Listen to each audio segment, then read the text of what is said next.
นี่มันดดเสียดายเมย์เนี่ยไงที่ผมมวยใช่ผมมวยเนี่ยเนี่ยดดเมนเต้นก็ไม่เมนตีเนี่ยมันเป็นดด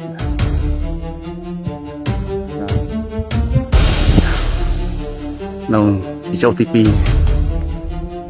นี่ดดดดเรื่องพงแช่ได้เห็นตัวเจ็ดดดโจนี่พงกลางไว้เลยនៅថ្ងៃទី5ខែមិថុនាឆ្នាំ2026មេភូមិភាគ2ទាហានសៀមបានបង្ហាញរូបភាពពីសកម្មភាពរបស់ទាហានសៀមដុតបំផ្លាញចណ្ដើរឈើប្រាសាទបុរាណខ្មែរចំនួន1181កាំនៃប្រាសាទខ្មែរដែលនាំទៅដល់ប្រាសាទខណ្ឌពីកំពូលដល់កណ្ដាលចម្ងាយប្រហែល250ម៉ែត្របន្ទាប់ពីទាហានសៀមគេវាយបានក្រោយជុំទី